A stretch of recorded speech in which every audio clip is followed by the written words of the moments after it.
Now, a discussion on spirituality and the role it plays in shaping our lives and our communities. Journalist Bill Moyers moderated this panel, which includes William F. Buckley and others of various religious backgrounds. This 1-hour, 30-minute discussion took place at Princeton University in April. Welcome. This is a roundtable on mind, faith, and spirit. I am Amy Gutmann, and I direct the University Center for Human Values.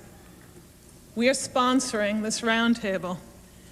In 1931, a Princeton junior wrote his father a letter that captures the spirit of the University Center some 60 years before it was created. "Dear Father," he wrote, "you suggest that the greatest benefit from college is to be found in the formation of habits of intellectual diligence and application. And of course, until these are established, one's abilities must remain practically ineffective. However important all this may be, I am nonetheless putting my chief emphasis on the study of right and wrong, even though such a procedure must first lead me through a period of confusion and conflicting desires and actions. I must constantly be testing what I'm taught and have been taught before, with my own experience and reasoning, in order to develop an independent and personal philosophy and sense of value as a result of my own intuitions and insight."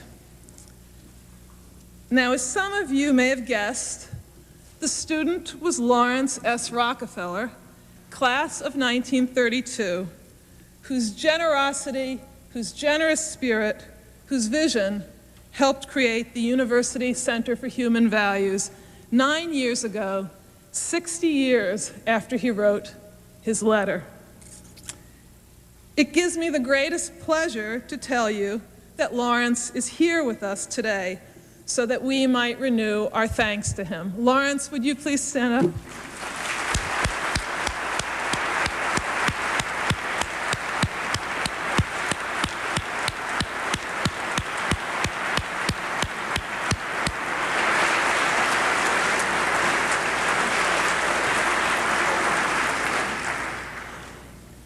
Now, not to leave any story totally incomplete, I should tell you that John D. Rockefeller Jr. wrote back to Lawrence a year later. You may be wondering what he wrote. This is what he wrote. "I am wondering what progress you are making toward the goal, for it is a vital one," a fatherly thing to say. Lawrence's progress, I am pleased to report, and I'm sure his father knows this, is nothing short of phenomenal. His integrity, his openness to new people and to new understandings, many of which we will see later today, has radiated throughout the University Center for Human Values and Princeton University and beyond. In keeping with Lawrence's spirit and the University Center's mission to support the ongoing search into the meaning and value of human life and of our relationship to one another, we have chosen a small subject for today's roundtable: mind, faith, and spirit. To aid us in this exploration, we have invited 6 great men and women to join us. And I will introduce them briefly because you have in your program more expansive introductions. Mr. William F. Buckley, Jr., editor, lecturer, host of Firing Line, Roman Catholic, author of God and Man at Yale. We would have liked to have you at Princeton, but the book belongs to Yale, we hope. Up from Liberalism, Gratitude, Reflections on What We Owe to Our Country, and most recently, Nearer, My God.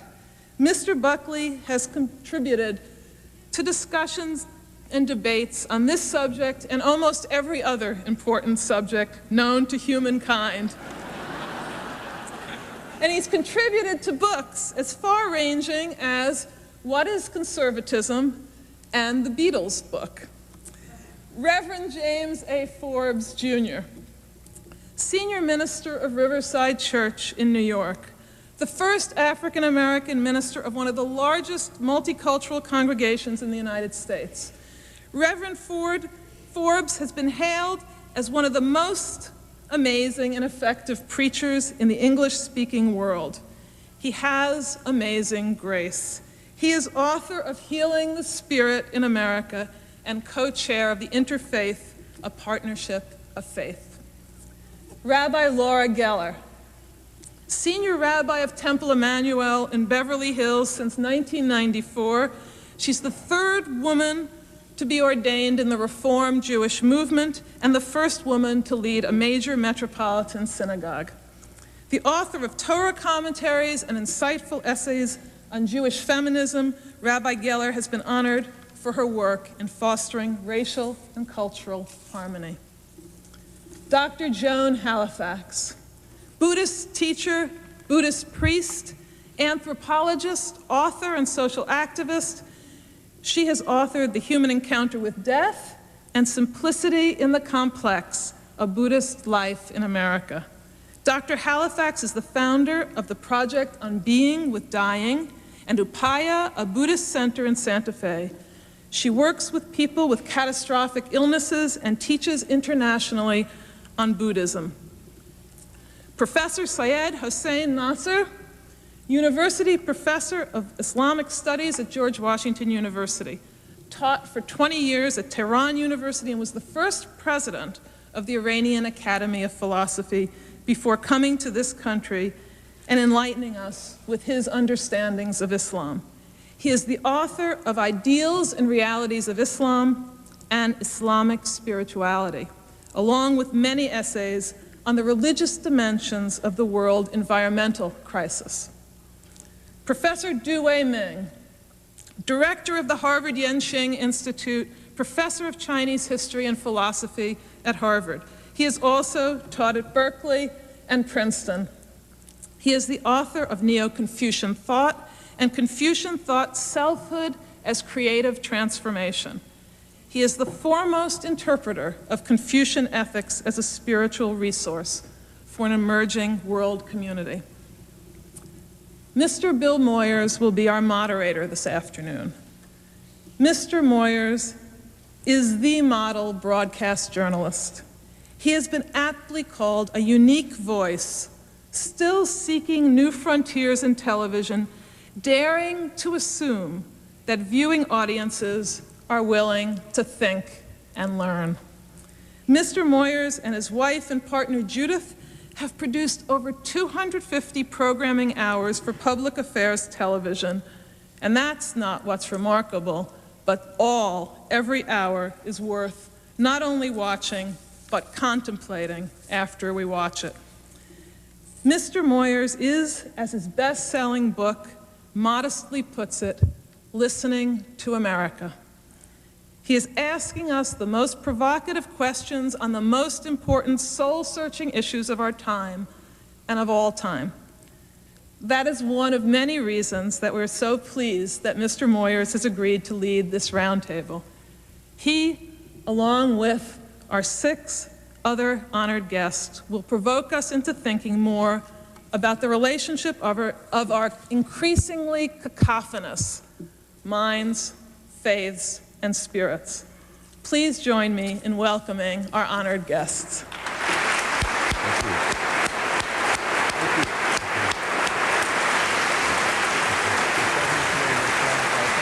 Right. Thank you. Thank you, Professor Gutmann, for those very ringing words of welcome to us, those introductions. Thanks to the Center for sponsoring this, to Lawrence Rockefeller for his inspiration. Thanks to you for being here on this beautiful spring afternoon. It's been 2 years since I was in this auditorium. The New Jersey Symphony Orchestra did Aaron Copland's Lincoln, and I was Lincoln. That's as close as I'll probably ever get to being a Republican.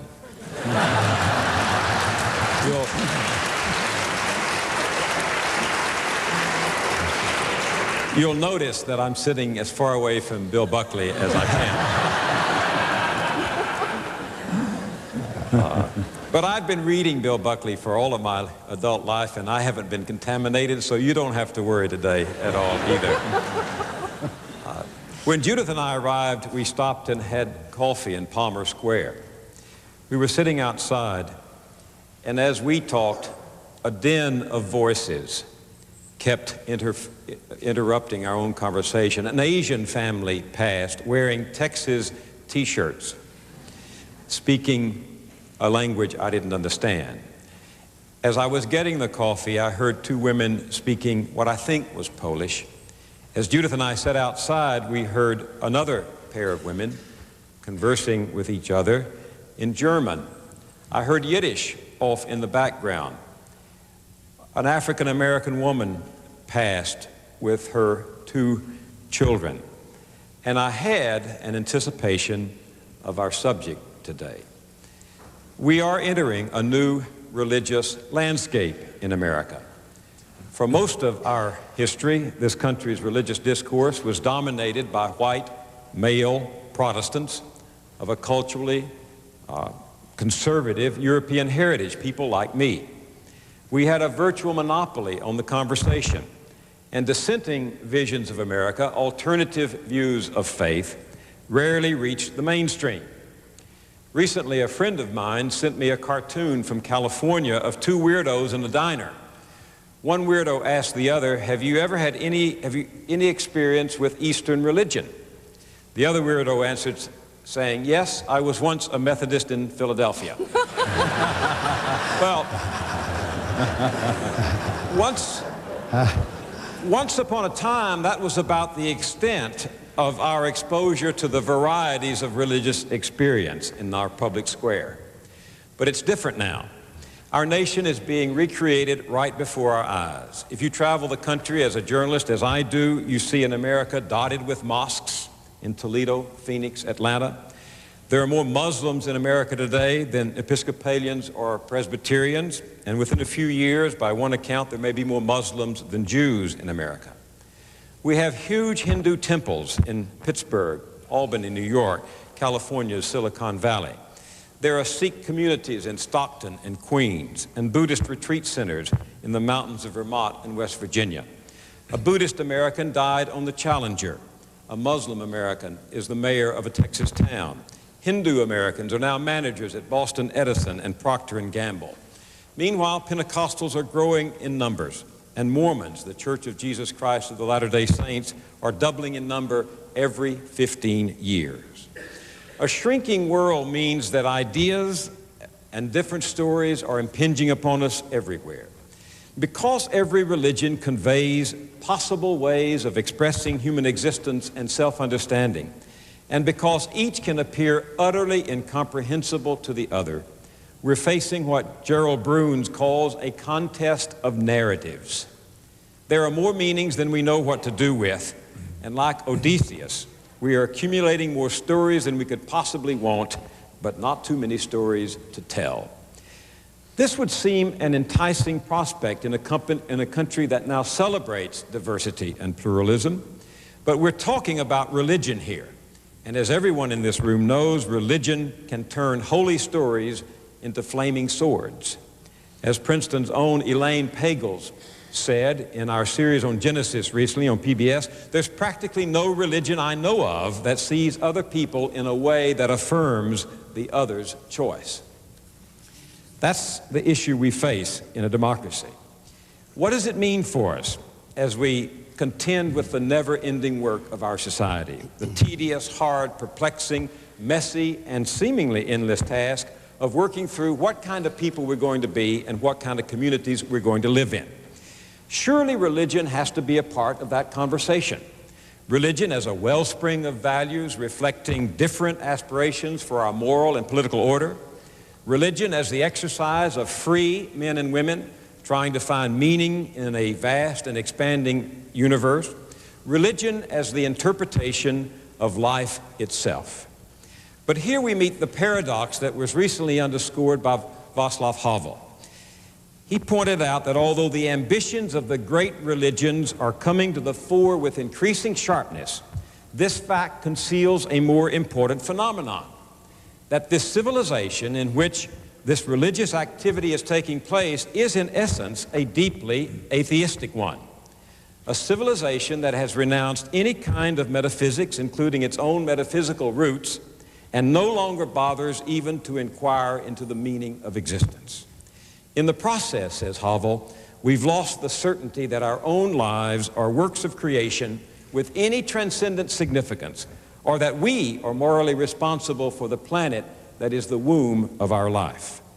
The major faiths can help us, Havel writes.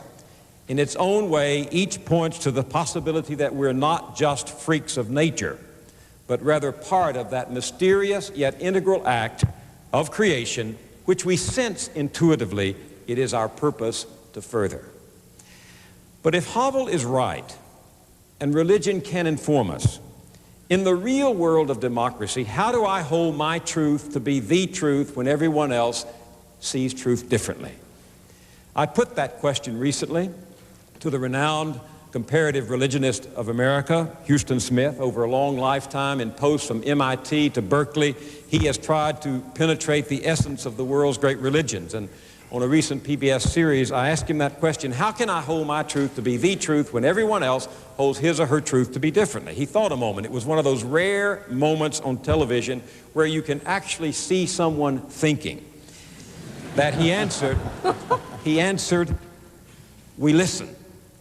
We listen as alertly to other people's description of reality as we hope they listen to us. That's what we want to do this afternoon. This is a dialogue, not a monologue. It's a conversation, not a soliloquy.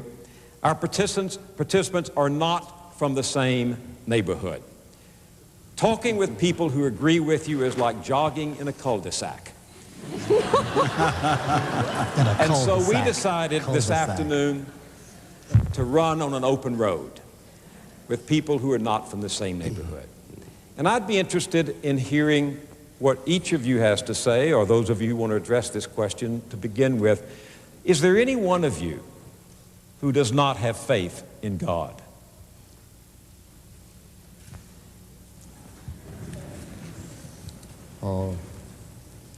If God is understood from monotheistic traditions, it could turn out to be problematical for me.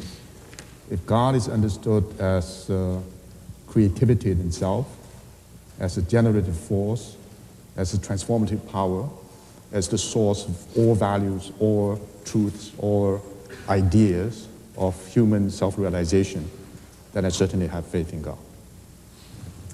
I'd like to speak as an American Buddhist because I was born a Christian and raised a Christian, actually sent to Christian schools. And my faith in God in a certain way became very clear to me as my father was dying 2 years ago. And in literally his final hours, it was like a spontaneous movement of praying. And I realized I prayed to God. I was actually rather surprised because I hadn't prayed for anything or to God in decades. And what I realized is that at a very deep level, having been raised within a Christian family, that God as a presence never leaves me. However, my practice of Buddhism, my service in the world, the psychology and philosophy of Buddhism does not exclude God, as you have just pointed out, at all. Can you hear? You can't hear. You're going to have to speak right into your microphone like this. Yes. You can hear me, but you couldn't hear Joan, right? Would you just... So is that better? Yes. Okay, great. Maybe you better hold it. Because I think they missed what you said. If you don't mind... I don't mind trying. I've been a Buddhist for 30 years, entering into the practice as someone in the 60s who was a civil rights worker, part of the anti-war movement, very much in the soup of the 60s. And I entered it not because I was looking for religion, but I was actually looking for stability. And I found the psychology and philosophy of Buddhism very helpful.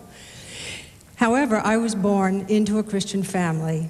I was sent to Christian schools, and something inside of me that is what I would call essential is not apart from my own Christian background.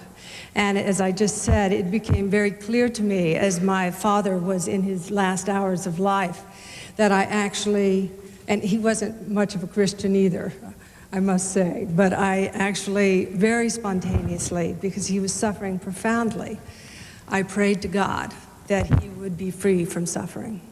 And I mean, I said, God, and I kind of stood up inside of myself and I went, you know,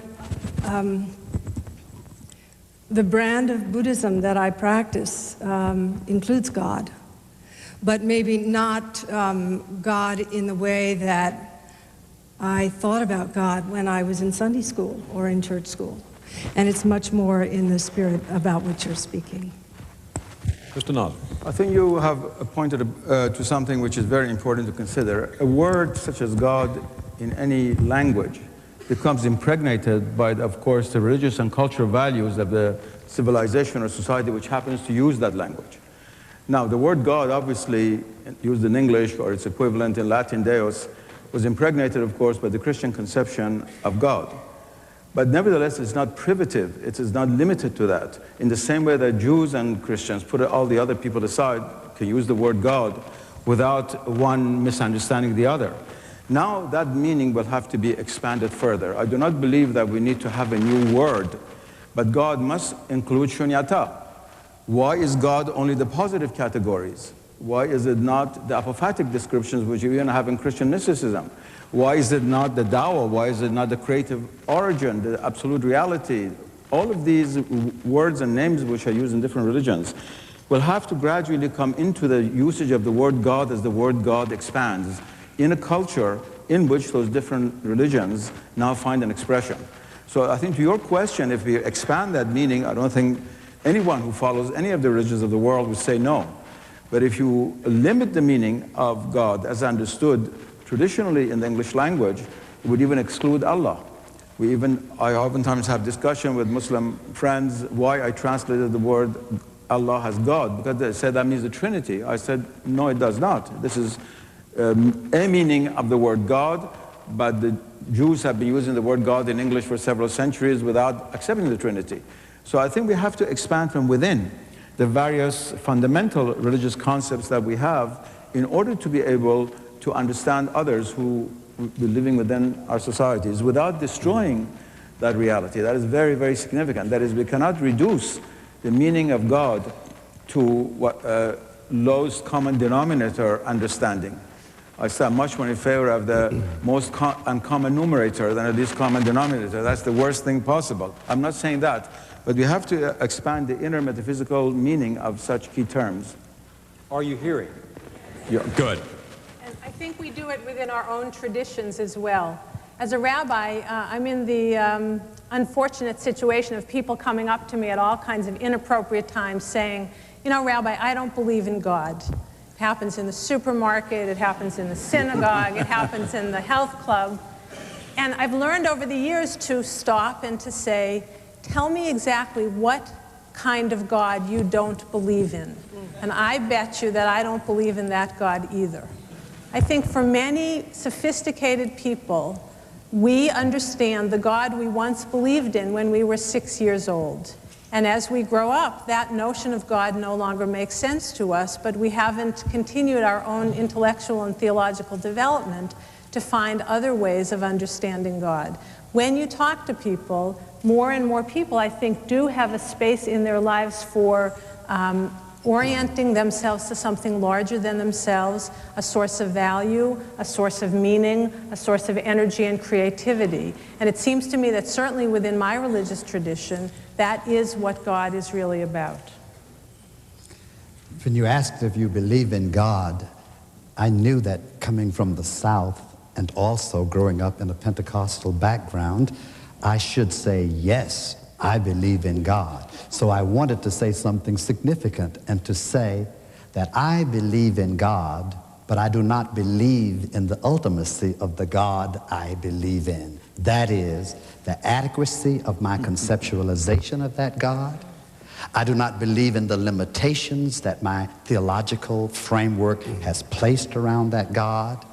I believe in a God who does not want to be believed in as I have been taught to believe alone, but to believe in that God enough to live in some kind of practical relationship to the being of the God that is not unrelated to the concept, but always leaves room for my discovery of the atheism within my own existence, or either the agnosticism, and also keeps a little space to be surprised about God appearing in other forms than I had affirmed in the past. You would add something, Mr. Buckley? Yeah. Or just refer people to your book. I have a slight feeling I may be a little bit of an imposter in this distinguished panel, because I'm sort of ridden with belief. I have to confess that I really don't have much curiosity about other creeds.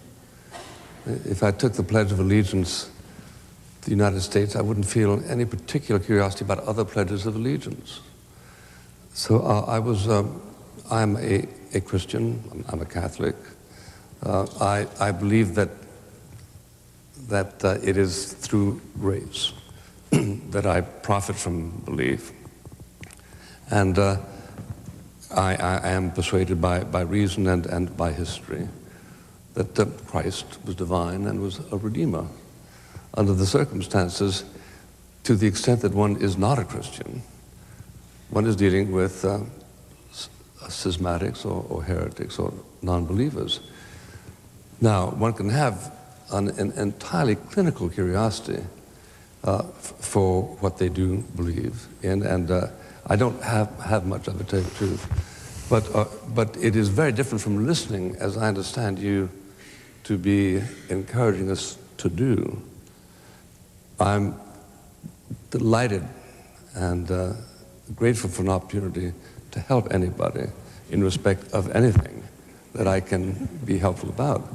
But I don't want to pretend at my age that I am, as of this afternoon, going to generate a synthetic interest in Buddhism, much so I'm transfixed by the wonderful representative of Buddhism here.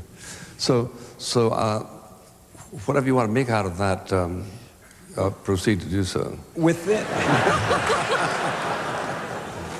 No attachment, no suffering.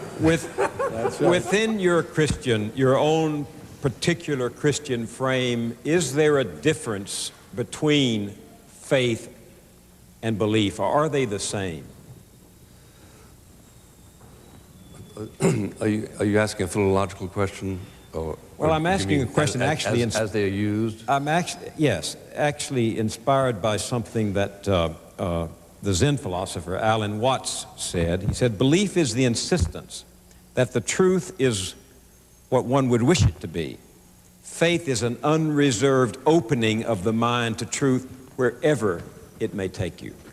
Well, but my understanding of the first is that it commits you to that openness. Christ being omnipotent, what he leads you on to believe over and above what you already believe in, you simply accept as a part of a continuing evolutionary process. But this doesn't entitle you, as far as I can see, to anticipate anything disorderly in that line. I can understand people who feel an epiphany this afternoon because they had a sort of a burst of mutuality with God. But I don't think this contradicts any commitment that I feel and that perhaps you feel to what one used to call, before the doctrine of PC correctness moved in on us, the one true faith. I once put that question to Joseph Campbell. I said, you're talking about faith in God. And he said, no, I'm talking about the experience of God. And I don't think he meant that just philologically. Well, of course, great minds and great writers have recited their experiences. And I think one acknowledges that they are individual. The experience of one is never identical to the experience of someone else. But the inquiry, if it is made in a spirit of epistemological relativism, presupposes that you're going to find out something that you don't really already know. But it seems to me that a Christian is devoted to the knowledge that we know what God divulged in the Bible, and all the rest is exegesis. How do the others of you react to Mr. Buckley's statement about the one true faith? Well, it seems to me that there's an exclusivist position and a pluralist position. An exclusivist position is a position that says, I have the one true faith, and all other paths are simply not true. I think one can have a pluralist position which says, my faith commitments are my truth. They're not necessarily someone else's truth, and I can learn from someone else's truth. And for me, that's been an important part of my religious life. For example, as a Jew, I'm completely committed to my understanding of a sacred story. It animates my life. It is true for me and for my community. But I certainly have enriched my own story by interacting with other religious people who are committed to their own truths. In two particular examples, I think Judaism has grown a great deal recently in interaction with Buddhism. Forms of Jewish prayer have been enriched by meditation, which turns out to have always been part of Jewish tradition, but to somehow have gotten lost over the last 4,000 years. And it's being recovered now as Jews and Buddhists interact with each other, and we can learn from other people's prayer, contemplative practices. I also think that I have gained from feminism, and particularly from Christian feminists, as I have struggled with my own understandings of God in the light of their struggling with God. So my truth becomes truer for me as I listen to other people's truths. It doesn't mean that mine is the only truth, but it is the truth for me. I think we're using truth in a different, in an entirely different way. If it's true, then by definition it excludes that which contradicts it. And sorry. Yeah. I think now, obviously, there's interaction. The Old Testament certainly interacts with the New Testament, but I think you have something else in mind when you're talking about that. So. I think there's a third position, in addition to what Rabbi Geller says. If you start with the, can you hear me?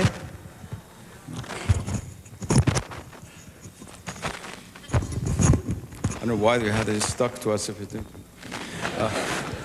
I think there's a third position, in addition to the two positions just mentioned by Rabbi Geller, that is either there's only one truth and that is my truth, everybody else is false or wrong, or that we have a plurality of truth and that just happens to be my truth, not the truth. I think there's a third position. Because if it's only my truth, I am relative. Therefore, all religious truth is relative truth, and we have to forego the notion of the truth, which is one of the things which characterizes the modern world. I happen to be a graduate of a university whose motto is Veritas, but that word is never mentioned in any philosophy classes, humanities classes. It's a taboo word now. That is the truth. You know which university I'm talking about, a bit farther north than here.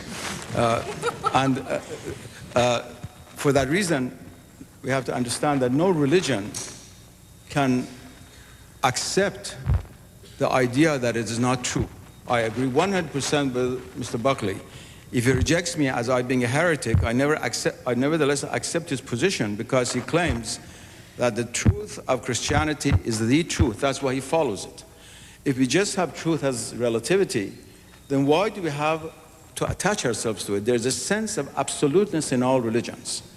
It is that which makes pluralism difficult, and because we come to what I consider to be the third position. And that is that we do not only have a lot of narratives, that's one way to look at it. I'm myself a humble scholar of many different religions. I think we have one story with many languages in which it is narrated, which is a very different matter. That is, there is what I call the perennial philosophy, or what Houston Smith, my dear friends, calls the same. That is a truth which is transcendent and which is the absolute truth in itself. It manifests itself in each religious universe as the truth also, what you might call that which is relatively absolute within that religious universe. And it is the truth in that religion. As I've always given the example of astronomy, for us in the solar system, this sun, which is now shining over our head, is also the sun. But from the point of view of the galaxies, it is a sun. And the second statement does not contradict the first statement. If we destroy the idea of absoluteness within our religion, that religion really becomes more or less worthless. It will gradually dissipate. We have to do everything possible so that the plurality of religions will strengthen religions rather than diluting them, which is one of the most difficult things. Are you saying that from a different perspective there is not God but a God? No, I'm saying that, no, I never said that. I'm saying that only the absolute truth is the absolute truth. Everything that descends from the absolute truth enters in a domain of relativity, but participates somehow in the nature of that absoluteness within the world in which it manifests itself. That is, Christ for a Christian is God. For me, he is one of the great prophets of God. It's only God who is God. What creates the problem in various religions is that we carry the absoluteness of God to all the various levels of that religion. So the Christian God becomes a God in the same way that our cosmology, our sun becomes a sun. No, the Christian God remains God. You see, the point that the Rabbi mentioned within Judaism, you also have within Christianity, is the Christian God the Gottheit of Meister Eckhart or of Jonathan Edwards preaching in Boston? Which one is it? The Christian God encompasses many levels of meaning, but if you understand the highest level of meaning given to the Christian God, let's say by St. Thomas Aquinas' essay with a capital E in Latin, that reality is, I would accept that as a Muslim. That is God. That is God, and it's not a God who then becomes a prophet in my universe. I think the issue of whether we need to discover one true faith is determined in a sense by pragmatism. Today in New York City, this morning, at a table with people who were Muslims, Jews, Catholics, black and white, we've got a community problem. We discussed how are we going to work together to address this problem. I really think that we engage in the esoteric dimensions or transcendental conversations about the ultimate reality of God, but we have an extraordinary capacity to be able to be interested in the religions of others if they provide some basis by which we can make a critical mass to address the particular problem. So that's the first I think that pragmatically we will all find a way to be appreciative of the God that the other conceives of, the God that the other prays to. At some other level, we'll talk about to what extent do these various gods we talk about know each other. And it seems to me that within the Christian tradition, there is room for the concept that although through Jesus I come to understand God in a particular way, I keep experiencing in the knowledge of Jesus that I am going to be surprised one day to discover that all of these gods know each other very much because they are one in that kind of sense. I respect Mr. Buckley's beliefs and belief, the sense of an extraordinary commitment that he's displayed in his few moments with us, and also the sense of faith which he conveys by his presence. And for me, it is important, that level of commitment, that sense of both intimacy. I mean, this is your feeling. I think my only concern is it's not so much what you believe in or what you have faith in, but it is something very simple. Are you harming others? Are you what? Harming others? Are you helping others? Are you somehow watering the seeds of well-being or peace on the earth? Are you creating a context for more freedom? I think if our beliefs and faiths conduce to that, then that is something wholesome, something healthy. I think if our beliefs and faiths conduce to war, to murder, to starvation, to social injustice, then we have to turn and look deeply at what our beliefs and faiths are about.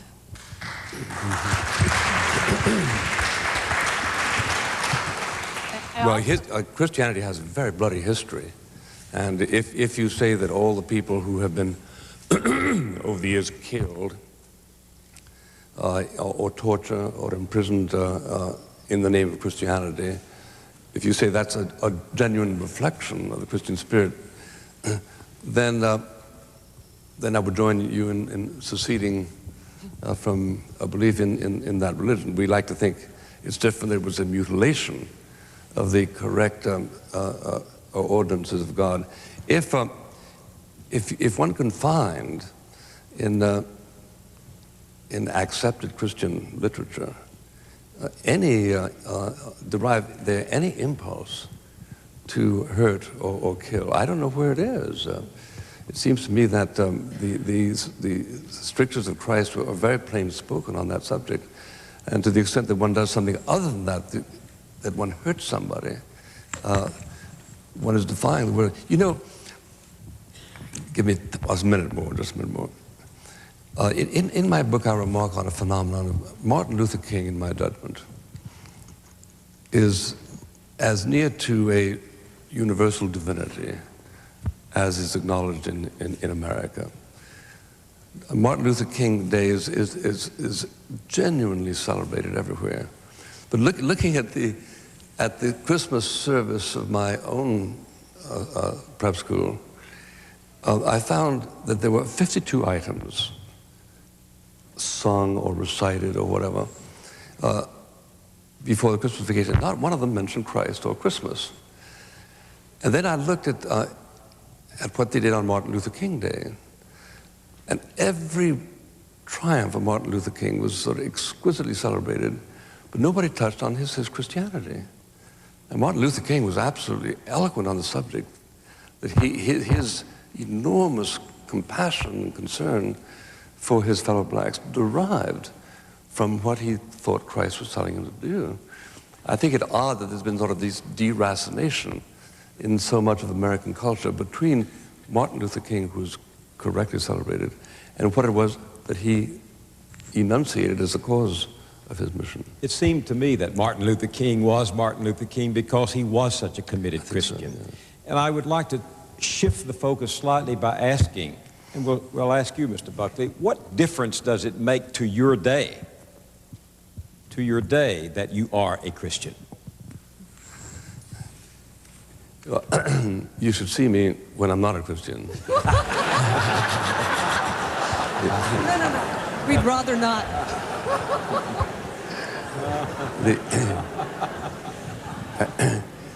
I think it's extremely hard to answer that question because it requires a sophistication in the arts of introspection that a lot of people don't have. What does it mean to you today, to the fact that you're an American? I'm not 100% sure you could answer that other than simply give us the kind of palaver that we all associate with that question. Well, being an American, as important as it is to me, doesn't seem to me as ultimately important as being a Christian. I agree, yeah. And it seems to me I have to wrestle more every day to figure out what it means to be a Christian than I do to have to wrestle with what it means to be an American. But let me put that question to Wei Ming. What does it mean? Mr. Buckley says it's ultimately unanswerable in terms of what does it mean to you, to your day, to be a Confucianist? I'm a committed humanist.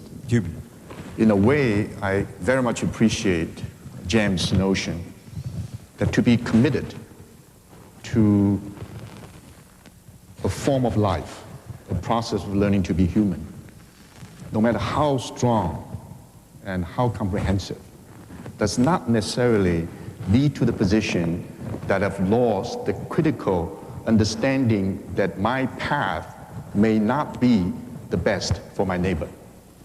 In the sense, the principle is do not do to others what you would not want others to do to you. That which is best for me may not be the best for my neighbor because I do not understand my neighbor as I ought to understand myself in terms of the intimacy and profundity. Therefore, I have to allow the possibility that someone who's committed to a path, let's say the Christian path, the Muslim path, the Buddhist path, which is not only valuable, which is much more valuable to each of these people than my Confucian way as a humanist. So I think I would take issue with Elaine Pagel's notion. Unless you're committed to an exclusivistic notion about religion, that exclusivism is not about God, like Hussein has pointed out. It's about your conception, your understanding, and your culture. All the intellectual apparatuses you as a person would be able to mobilize, try to understand it. Because if you do not do that, it is not comprehensive. Faith, unlike belief, demands total commitment, total transformation. So you're totally committed. And yet in the world today, we know that the people that we respect in terms of behavior, attitude, or even beliefs, the people do not necessarily subscribe to the same path of religious quest. And therefore, my commitment to my way as a Confucian, which means learning to be human, is predicated on my ability to appreciate many different paths. Some of the paths may turn out to be even more meaningful and transformative than my path for other people. Without that recognition, to begin with, the possibility of dialogue is not there. It's not good enough simply to listen or to listen attentively. We need to dialogue, we need to engage, we need to commit ourselves to a different path. Recently, I was involved in a conversation, a prime minister, former prime minister of Holland, Mr. Luper, confided to us a very interesting experience. He said, when he turned 17, this is in Holland, he's now in his 70s, I guess. When he turned 17, for the first time, he met a Protestant. Before then, all the friends, all the students, all the neighbors, everybody was a member of the Catholic community. At the age of 17, he met a Protestant for the first time, and they liked the guy, appreciated him very much. Now, we are in a totally different world now. In Boston, at Princeton, everywhere, every day, we confront people that we like, we appreciate, we certainly learn from them, and yet they subscribe to a different path of spiritual transformation. If we cannot respect that, I think we're in trouble.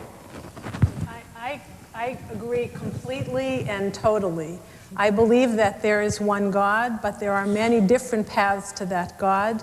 I have chosen my path because I was born into it. It's the way I see the world. I was given a particular family. I was given a particular set of sacred stories.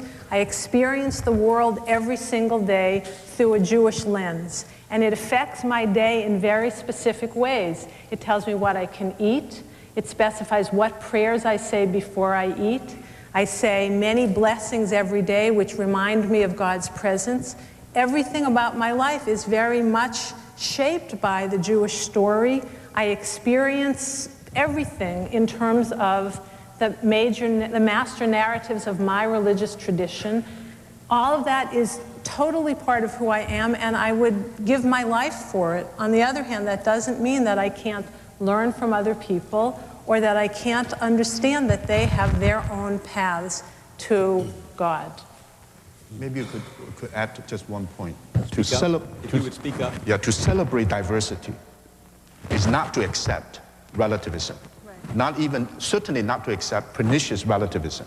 You see, the kind of commitment to a way of life which recognizes many other paths is predicated on our ability to say, no matter how committed I am, there is a psychology of suspicion.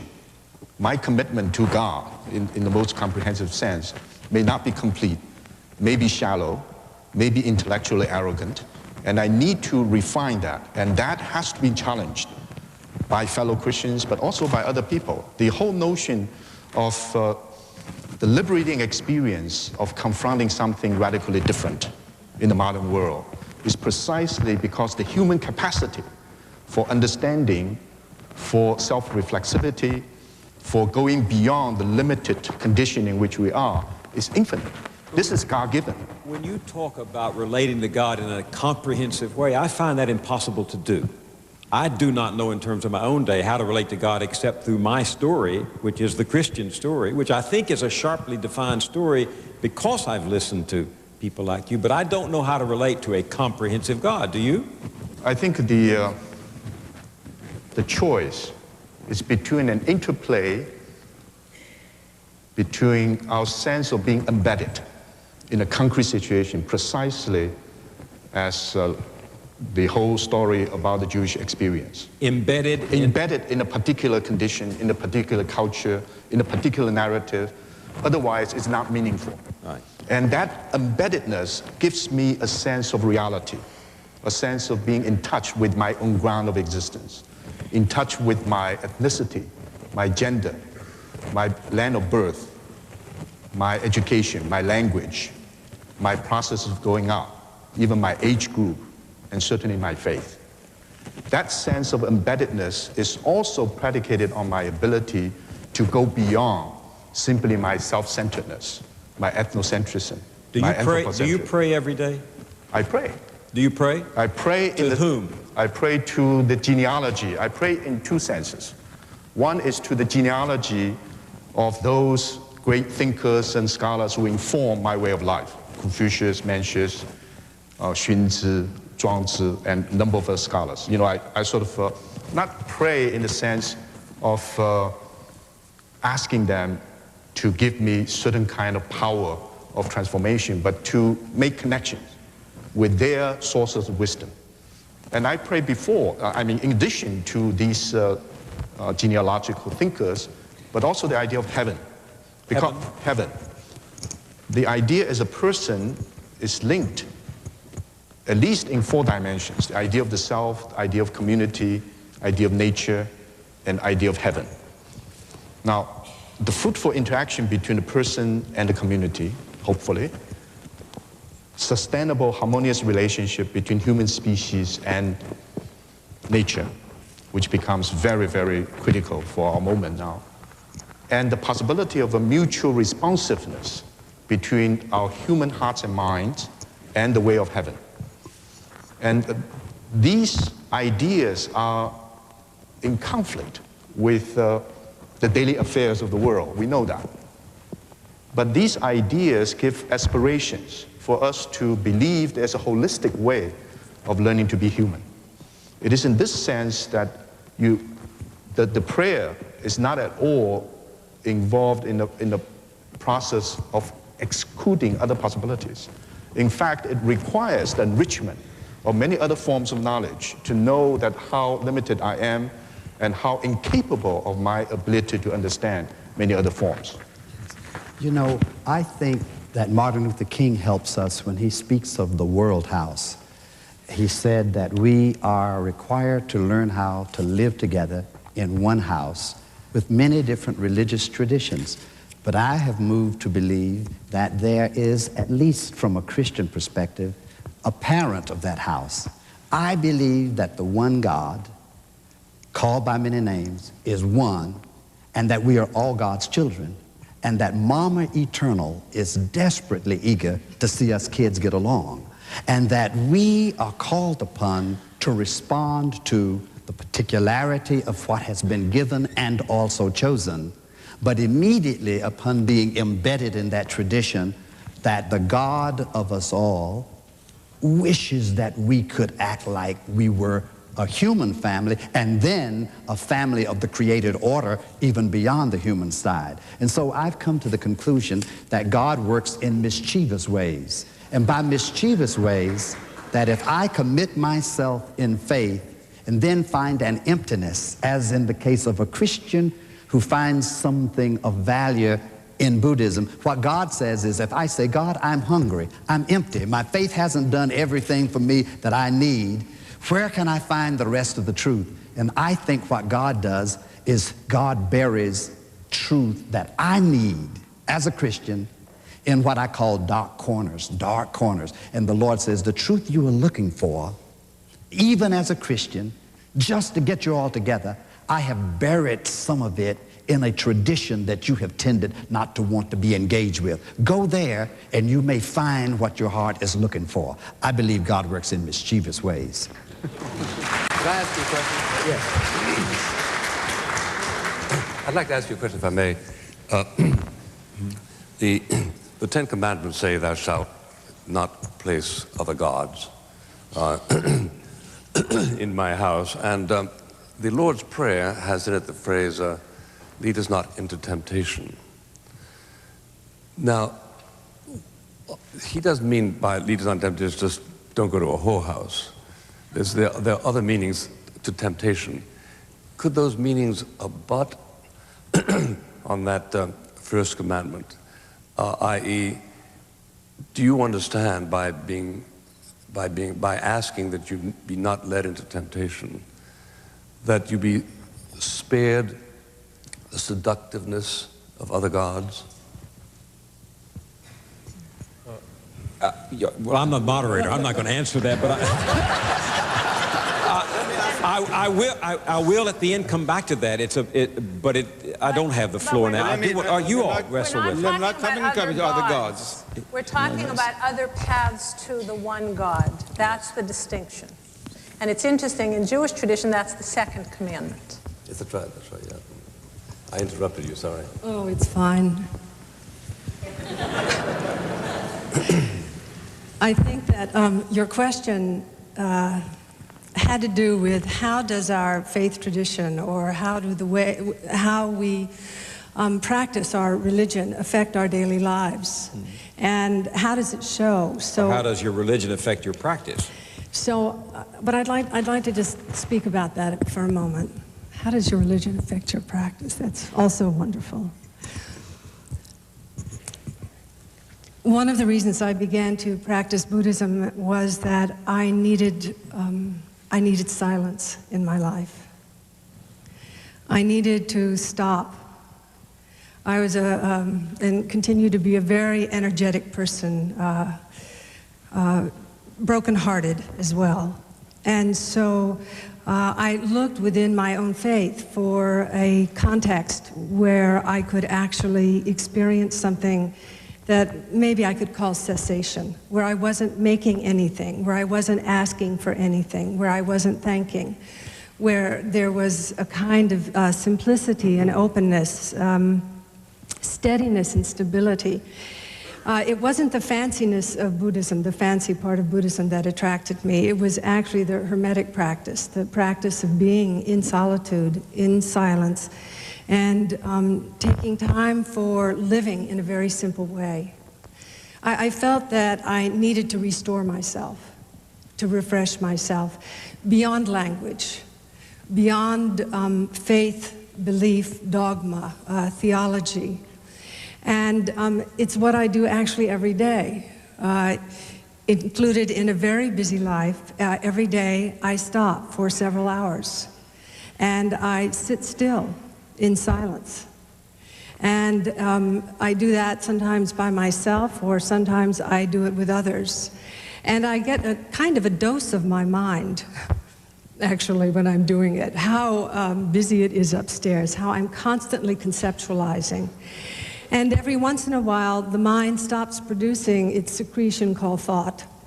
And I have a moment where something happens, but the minute I note it, it disappears. However, I think that maybe you would call it, I feel the presence of God, something that is beyond conception, that is very indescribable. But of course, I always, if I say God or Buddha nature, it just flies out like a pigeon just going away.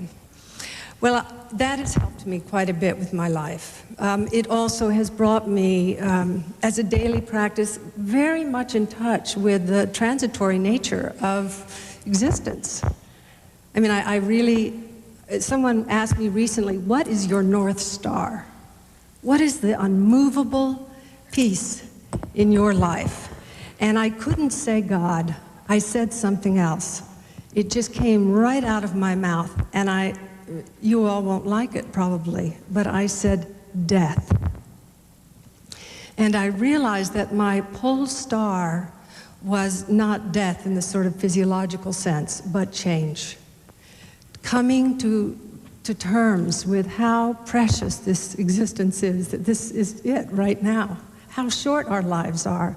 So your answer to the question is, if I understand you, is that your religious experience, your practice of Buddhism has informed your appreciation of the moment. Not only of the moment, but also of others.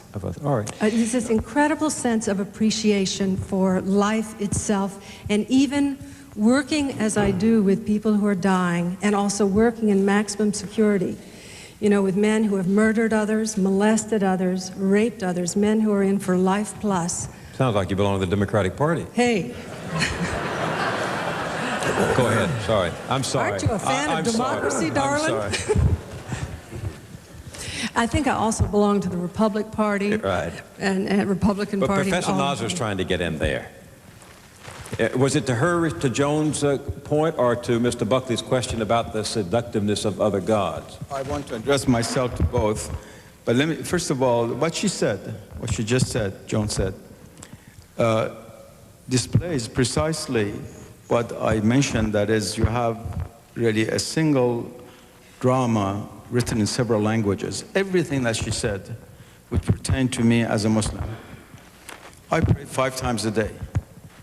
That breaks in a systematic fashion this daydreaming, which we call life, and faces you face to face with the transcendent, with the infinite reality.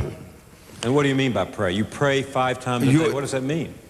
What does that mean? Well, first of all, you've seen how wonderful it's misconstrued on television and by Hollywood, so you know what it physically looks like. But in the sense that you, first of all, make an outward ablution. You stand before God. There is no intermediary. You stand, so you act as the priest, as the rabbi, as the Brahmin before the divinity. You're your own intermediary with God. And you try to move beyond all of the effects of time and space and materiality and corporeality and the ideas that come into your head, and to try to address the divine in the name of not only yourself, but the whole of creation, because all of the statements in Arabic from the Quran, which are mentioned in the daily prayers, are in the plural. All the verbs are in the plural and not the singular. So it is not a singular prayer. It's the prayer that we perform on behalf of all of creation before God. Now, whether we succeed or not, it's extremely difficult. One can read about religion 1,000 years, but one cannot concentrate 30 seconds just looking at one's finger. That's very, very difficult. So one's mind begins to go astray if one is not well trained. But nevertheless, it's a constant washing of not only the body and not only of the psyche, but also of the mind, and bringing it back to its primordial norm, how we were created at the beginning. It brings it back, if I use a Buddhist term, to its suchness. And then the question of death that she mentions, and the brittleness of the world. This is one of the supreme themes of the Quran, that always mentions how brittle the world is, how transient and passing it is, and how important it is to remember death. He who remembers death seriously shall never die. My countryman Jalaluddin Rumi is now very famous in this country for the wrong reasons. Fortunately, everything becomes popularized, also becomes deformed somewhat, but in a very famous poem he says, "Die before you die, so that when you die, you shall not die and go into the grave, but go into the world of light." If I can just translate this Persian poem very quickly. So this point also confirms this remarkable deep similitude between the various attitudes in various religions, depending who is attracted to what, by the particularity of his soul or her soul, but nevertheless, the fundamental elements. And then to reach a point which is the center, which is beyond all the change and transience, which could in a sense control her extreme energy, which means externalization. A soul has a tendency to externalize itself, and it needs to come back into itself every once in a while. All of the spiritual practice which I perform, meditations, invocation, all the methods, in contrast to Western Judaism and Christianity, Islam never lost its techniques of meditation, its spiritual techniques, which are as rich as those of Buddhism and Hinduism, and which someone like myself has been practicing ever since he was a young person. Now, this is partly to respond to what she says from the Islamic point of view. And I want to add one more point. I believe that a human being, more than being defined by the Aristotelian rational animal, can be defined as a being in quest of meaning. We can live without many things, we cannot live without meaning. Now, I was born as a Muslim. I was born in a family of scholars, but I had to rediscover Islam myself. I went to prep school only a few miles from here. Exactly 50 years ago, I graduated the valedictorian of Pedi, and was supposed to come here to this university. I decided to go to MIT instead. I'd visited this university many, many times at a time when I was a young man in a spiritual crisis, like many people would be at that age. And I went through all of the world religions and philosophies and studied years and years of Hinduism, of Taoism, of Christianity. I had many eminent Christian teachers, Etienne Gilson, Maritain, people whom Mr. Buckley knows very well. And I rediscovered, not only through family heritage, but through, in a sense, intellectual participation and regaining a faith of what the Islamic tradition was, and provided for me meaning. There's nothing I've experienced in my life since this transformation came upon me when I was 20 years old, which has not made sense to me. And I've never had an experience of discourse with eminent people in other religions, with the Jagat Guru of Kanchipuram, whom I met in 1972 when I first met to Weiming in Madras, to great Christian saintly figures, Padre Pio in Italy, all kinds of incredible people I've had the opportunity to meet in my life, whose experience and description of God was outside of what I had experienced and believed the divine to be. And that is why, in answer to Mr. Buckley, I believe that the temptation that Christ speaks about is not a temptation of other gods, except if the other gods are false gods. It's the temptation precisely of placing falsehood in place of the truth. And this brings me to the last point that I want to mention in this context. Pluralism is meaningless to discuss unless we discuss the other element that is present, that Havel already pointed to, that is secularism, or the distrust of religion, or the negation of religious truth.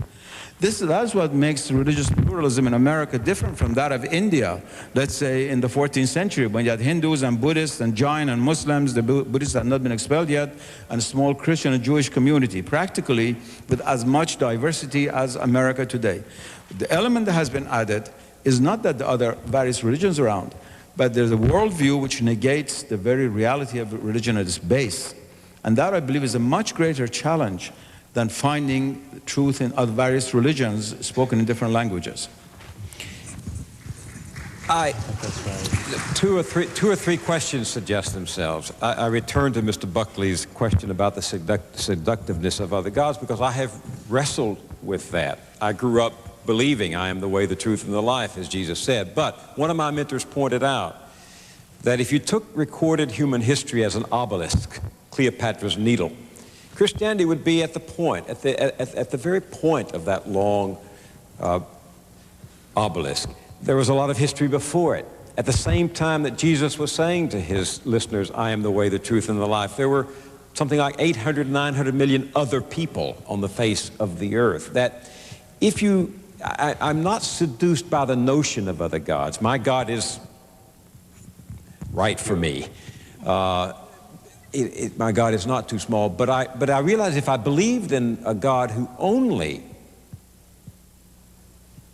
was right for me, I would be believing in a God who is not an equal opportunity parent.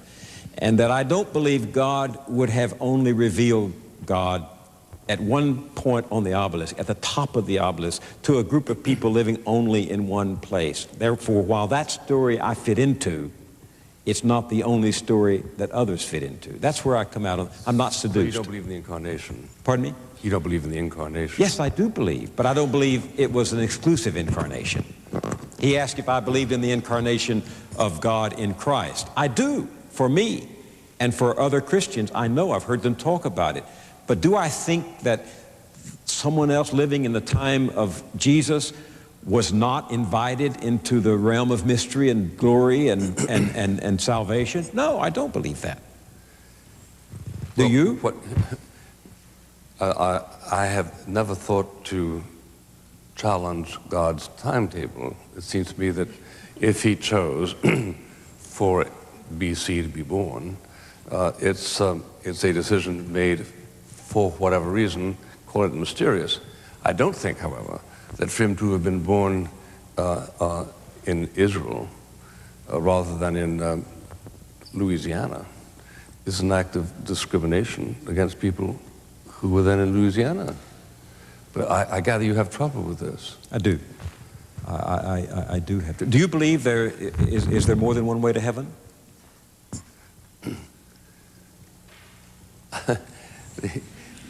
I believe in the infinite mercy and love of God. But I understood him to have laid down certain rules which people who accept his sovereignty have to live by. Now, how he punishes those who don't live according to those rules is another question. Then how does he deal with the invincibly ignorant? The invincibly ignorant who have never heard about God, of any God, though most cultures, of course, make up their own. But I think it's an interesting 20th century application of PC correctness, that God had absolutely no right to appear at any one place without giving equal notice to every other place simultaneously. I'm not challenging God's right, Mr. Buckley. I'm only challenging my capacity to know how God would reveal himself or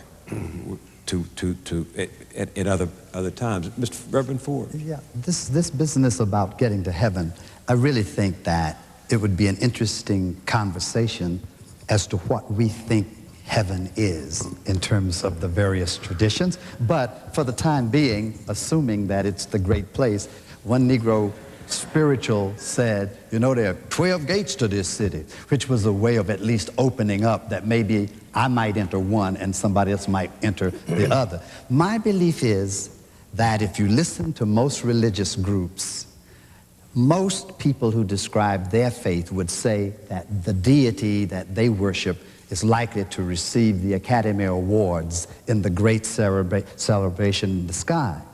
I think that if Jesus, and I'm a Christian, and for me, I think Jesus is really going to get the Oscar, but when Jesus accepts it, I have the feeling that Jesus is going to say, for what I was trying to do on the earth and the agenda of building community, I will not accept this award alone, but I would invite those who share with me in the work of liberation to share in the honor of this hour. Now, how the razzle-dazzle of God's infinite mercy therefore says, all that I taught you pedagogically about nobody could get in unless they named the name of Christ, bent the knee to Christ, the impulse in the Christian faith, represented by he descended into hell, means that in God's infinite mercy, there will be a way in which God's children who did not name the name of Christ will experience the eternity of God's love. How that gets worked out as a Christian using Christian gospel documents is a problem, but I'd rather live with the problem and the impulse that it get worked out.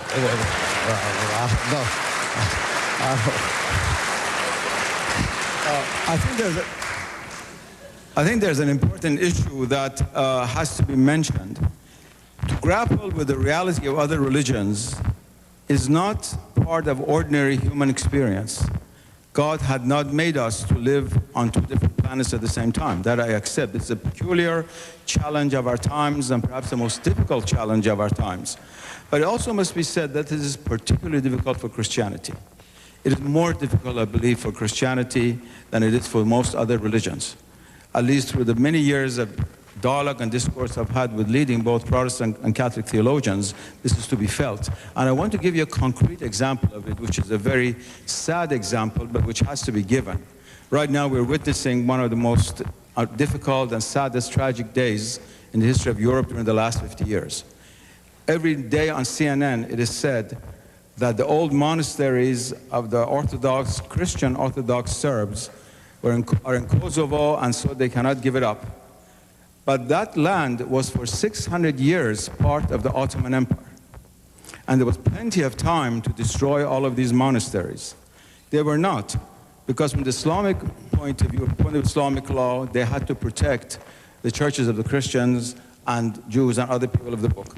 But within 6 months that the Serbians took over part of Bosnia, they destroyed every single old mosque and Sufi center and library they could get hold of. Now, this might be said this is not the fault of Christianity, it's the fault of the Serbs, as Mr. Buckley said. I agree with him.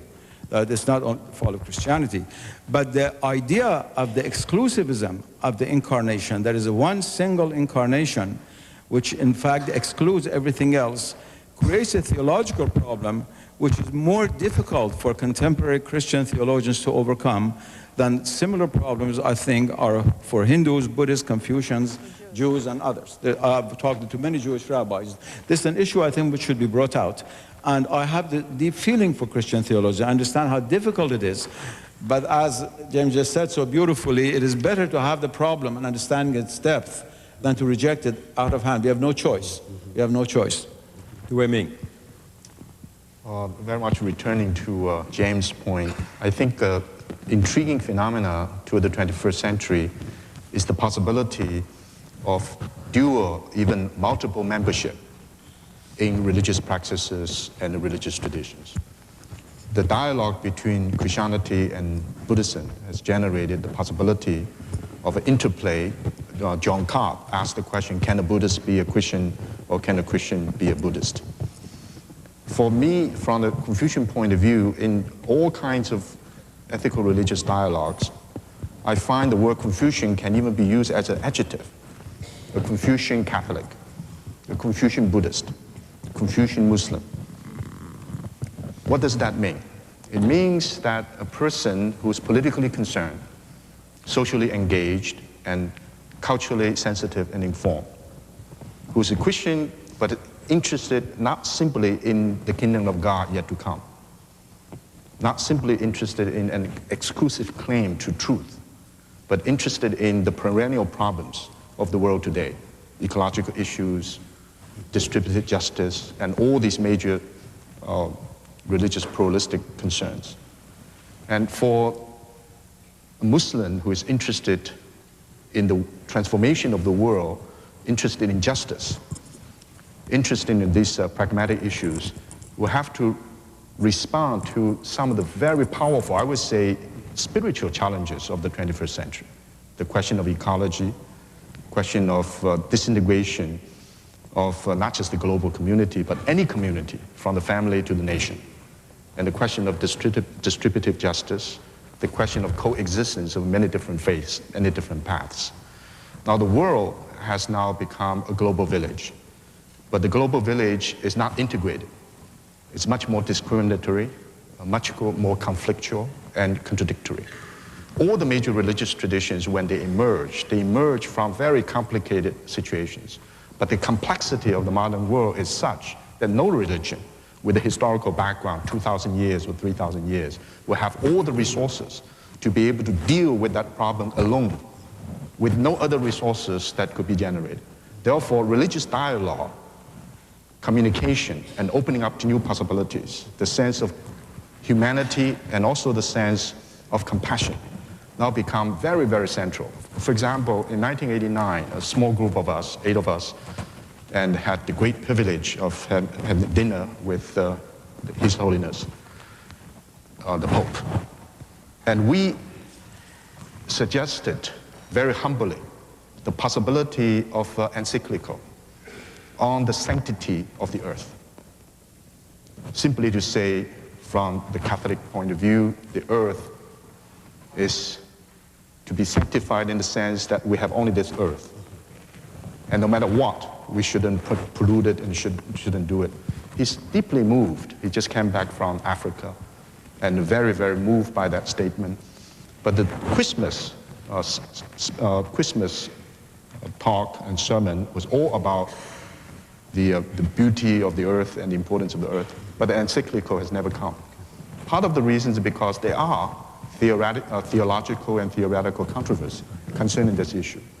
Now the Buddhists will have to confront with the question, samsara, which is that red dirt. But the samsara is now the other shore. The transformation of the samsara here now becomes a major Buddhist commitment. And this is from the Confucian point of view, it's not the utopia in the past, it is the world here and now. So I think in our dialogue or conversation focus on faith, spirit, and mind, but one of the deep questions is the body, the question of the body. And the body is no longer something that we own. The body is something that we become. It's an attainment. Not just the body like this physical body, but the body of the community, the body of the nation, even the body politic, of the body of the globe. And all these will have to be infused by very powerful spiritual forces for transformation. Otherwise, we are in really deep trouble.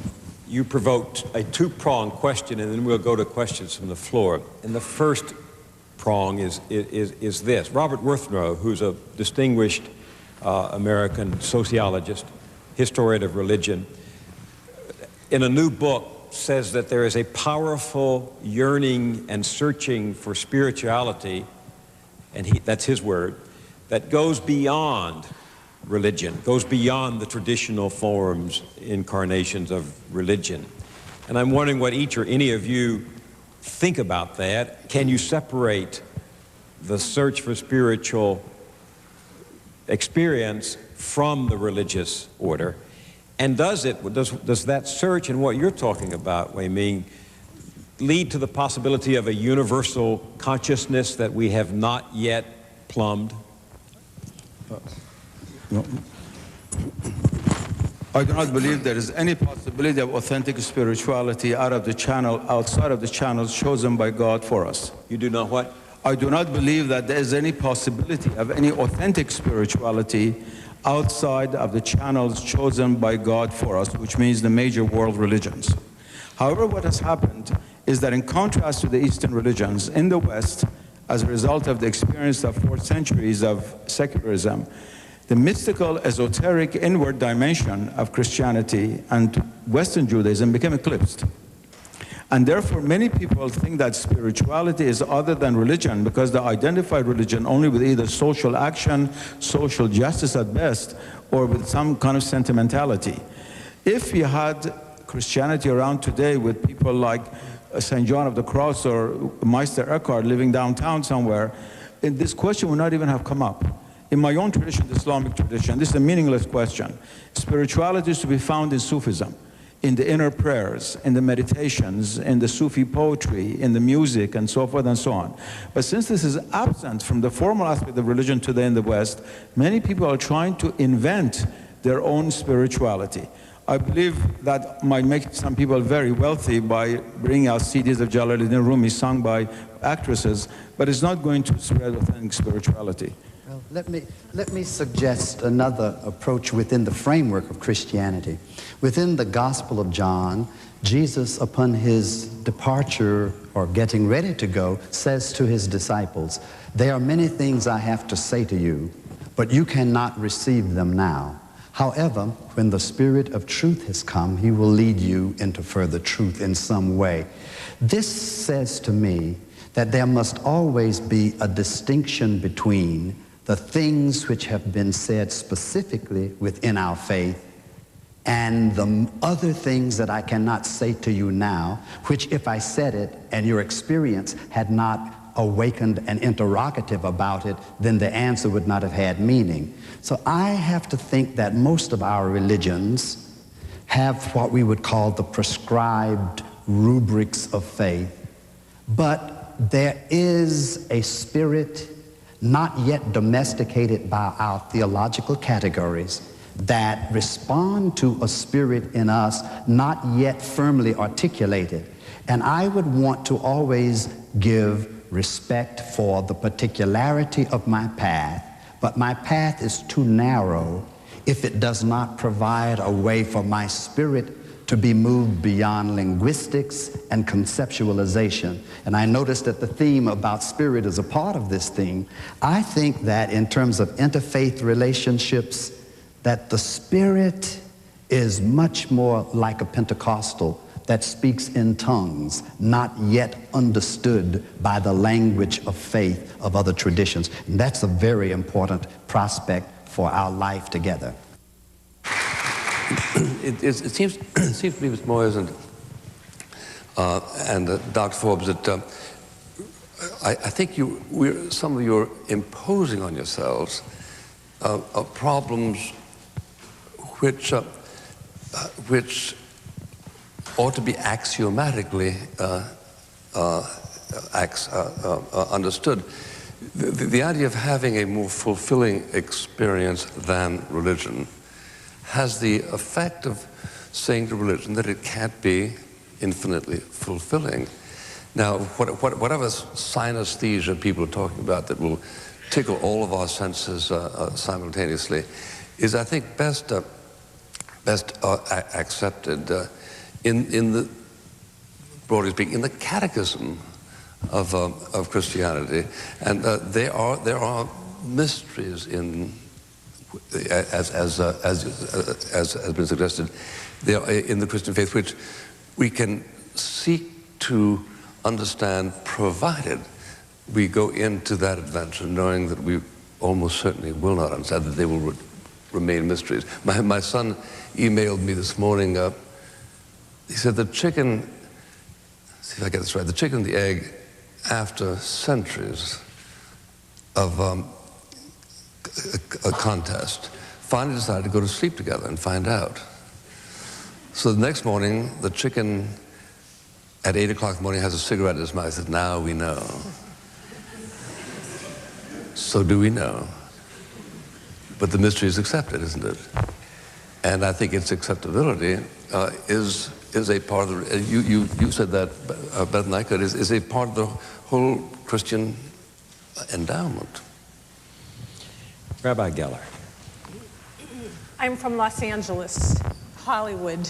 Spirituality is very big news. A lot of movie stars are searching for spirituality. It seems to me that people are looking for quick fixes. From my tradition, spirituality means seeking the face of God and then creating a life that is lived appropriate to the presence of God.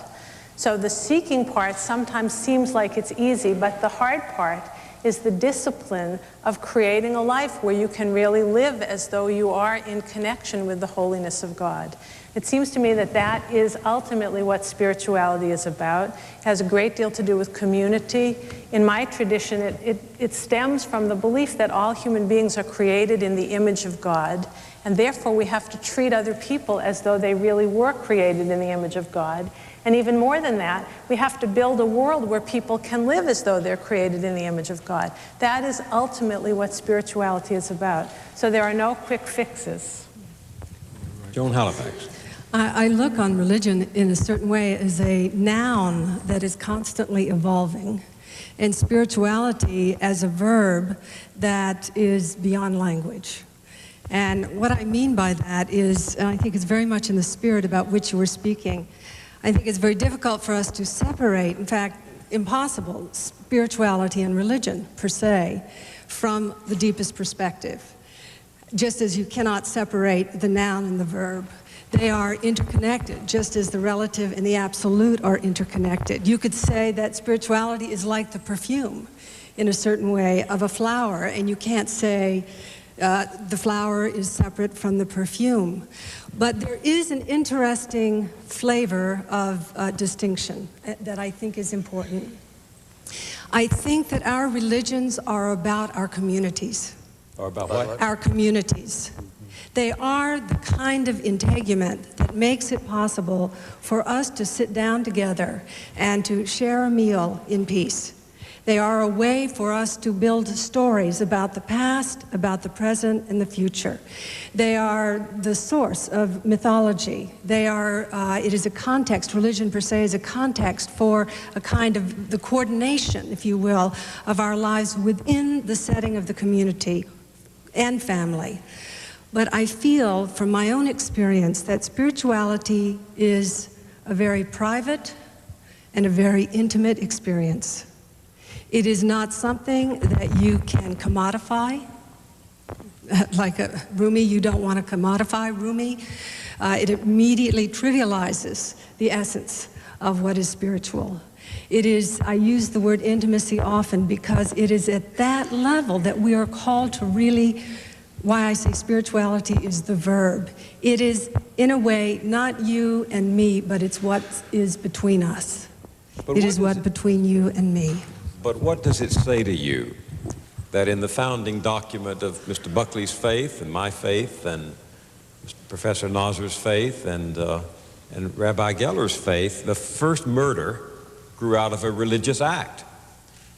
Cain and Abel were brothers, but they were rivals for God's favor. And very quickly, the relationship between them degenerated into violence in response to the search for God. What does that say to you? Well, it does say a lot to me, actually, as I'm sure it does to everyone. I mean, more murders have been committed on this earth in the name of religion than in anything else, including, some real estate deal. I mean, religion is, for example, Thich Nhat Hanh in the Tiepian order, the first precept you take is do not be bound to any doctrine, theory, or ideology, even Buddhist ones. All systems of thought are guiding means. They are not absolute truth. In this way, then, what is it about the different way we express our religions that fosters spirit? And that is what my concern is. When I said to Mr. Buckley, whom I believe is a very kind man, but as the Dalai Lama said, my religion is kindness. How are we with this earth, with each other, and with ourselves? This is the living truth in my experience. That is really where the rubber, if you will, meets the road, in the vector of kindness. Weiming. I think it is true there are many contested narratives, and all the major master narratives, whether of the Christian tradition or the Confucian tradition, have been deconstructed. But yet, in this generation of ours, a new master narrative re-emerged, partly because of scientific development. For the first time, we managed to see the earth from a different perspective. So for the first time, we see something. And this is the beginning of a new master narrative. Everybody shares. All the religious traditions will have to share this particular narrative. Therefore, the question of creation, whether of evolutionary process or of creationism, this is a dynamic transformation of creative forces all over. And we would like to see that continue. And our meaning of life is linked to this particular globe. And I think the African proverb that the earth is not something bequeathed to us by our ancestors, but it's something that is put in our trust as a precious being by future generations. That sense, I think, gives us if the religion or spirituality is quest for meaning, that is a focal point for meaningfulness. Now that links then to the question of how community can be understood, not simply as parochial communities. They are important because we're embedded in them. They have to go beyond parochial communities to embrace many other forms of communities, eventually the global community as a whole. Now that imagination, if it is lost, then I think all forms of spirituality, no matter how powerful in their individual religious traditions, may become impoverished in terms of not just the survival or flourishing of the human community as a whole. So one possibility to imagine is each spiritual tradition has its own embeddedness, but it has its own possibility of a source of inspiration which flows beyond that embeddedness, like digging a well. You dig deeply into the well, and your well will reach the life water that will flow to other wells, and there will be a communication. The idea of God as a transcendent power informs the communicability at that level. If we become exclusive, we in fact deny our ability to sink into the ground of our life force and our spirituality. Dr. Forbes, and then I would like in our remaining few minutes just to get a couple of questions from you. You've seen what it's like to have 6 apostles. Imagine if you had 12.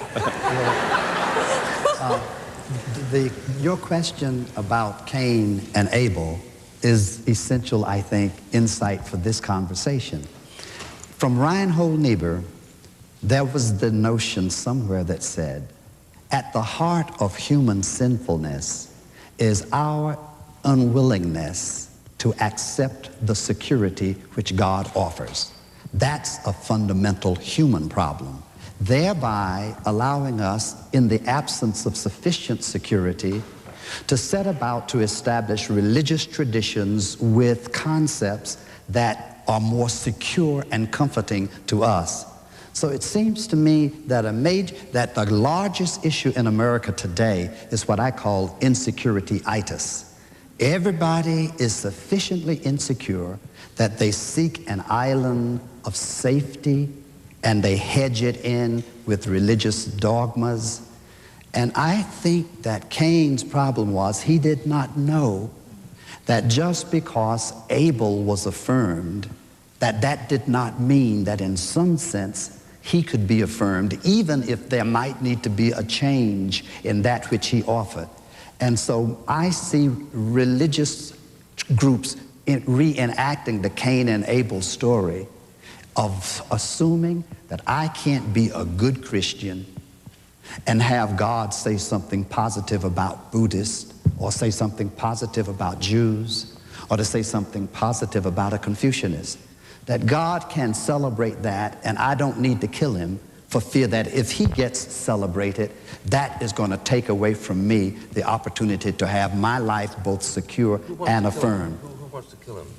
I think I think the impulse to relativize and downplay the significance of the other is a mechanism of attempting to cope with our fundamental insecurity.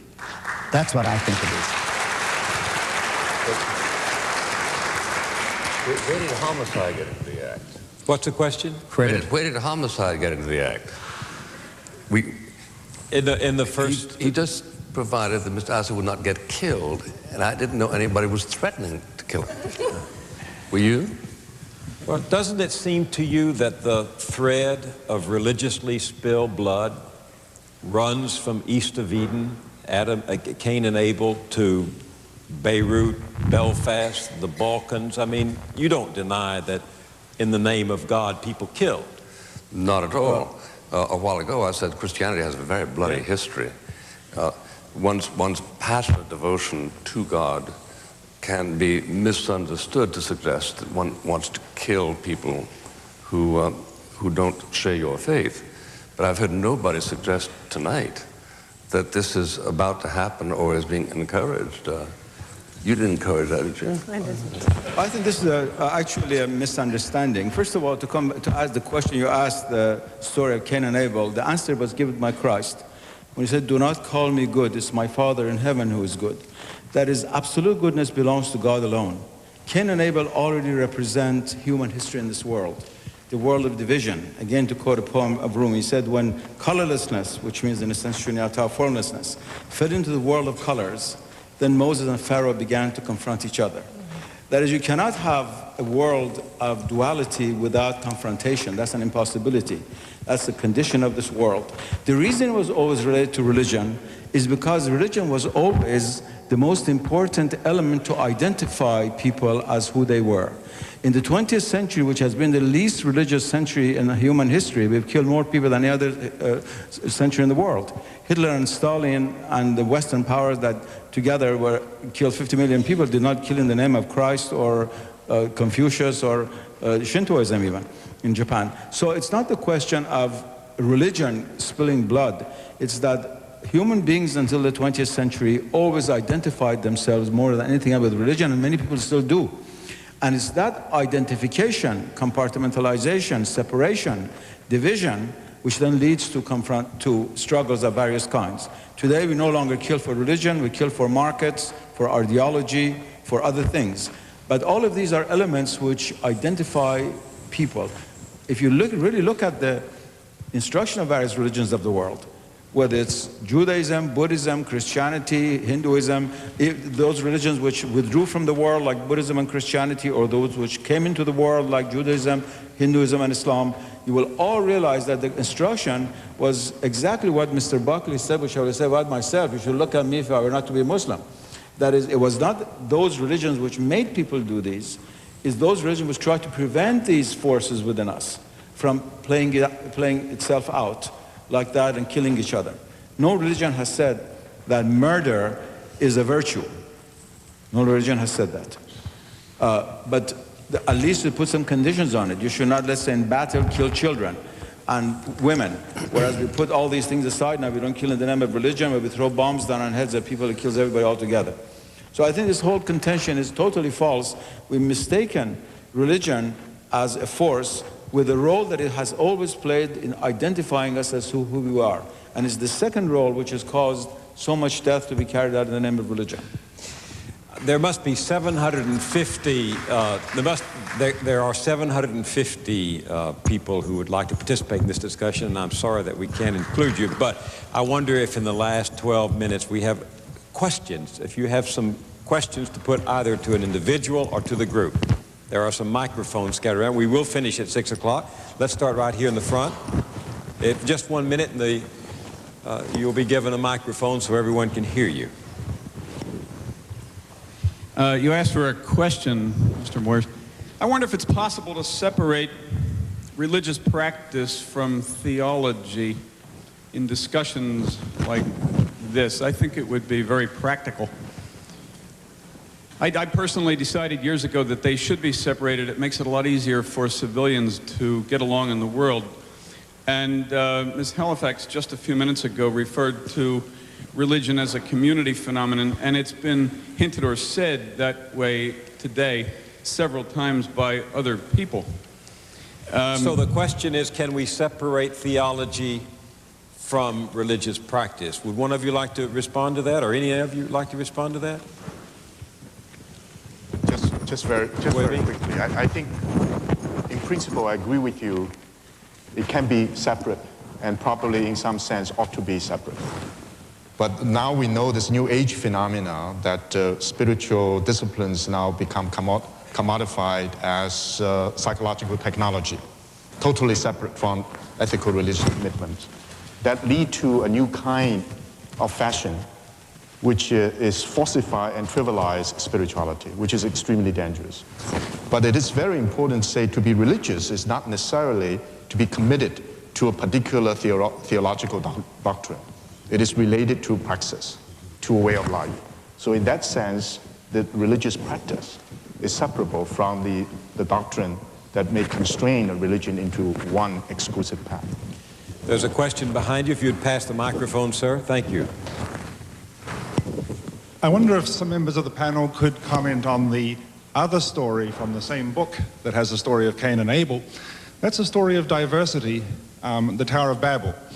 It seems to me it's an interesting story for our purposes because it's a story about the people of the earth in an early age of the earth seeking a unified path to heaven, but seeking it in such a proud, knowing spirit that God decides, okay, if you're going to do it the straight way, the unified way in this proud, knowing spirit, we are going to do it the hard way.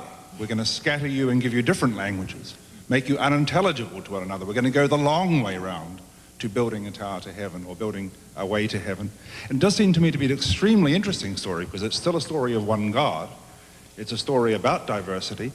And it's also a story that poses a problem for all subsequent revelations as to whether those revelations are to be considered as revelations within each of the separate tongues, or whether they're to be considered revelations that help us to redeem the diversity created at Babel. I mean, I guess the story of the Christian story of the Pentecost presents itself as a way whereby people could now talk and be heard by each man in his own language, which is an interesting claim in relation. James Forbes, would you like to interpret the story of Babel?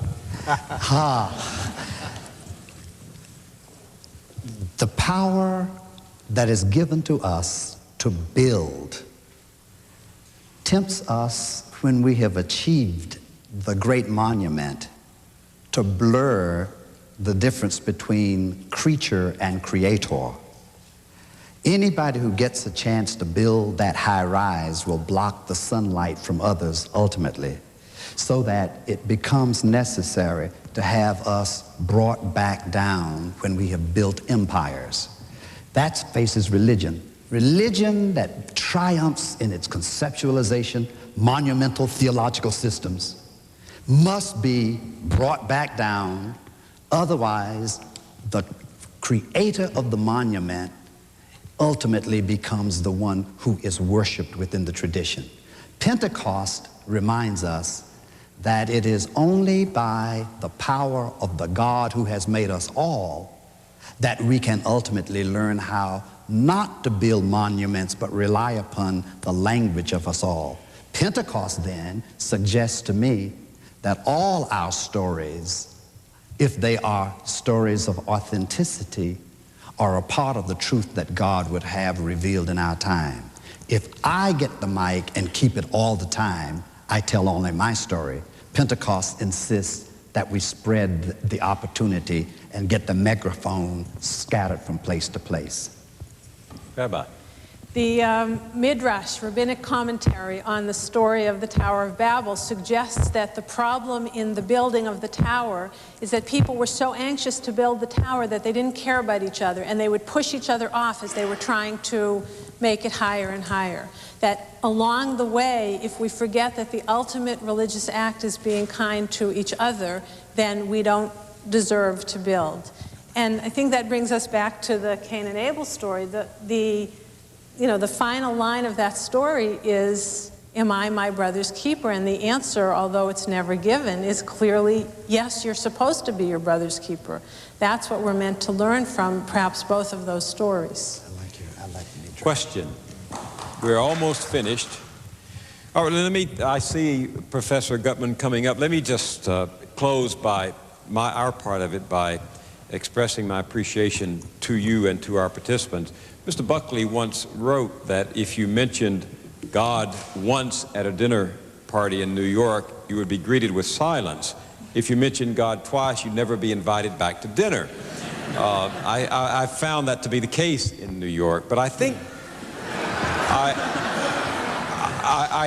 Mr. Rockefeller, that it will never be said after this afternoon that you can't mention God at Princeton and not come back.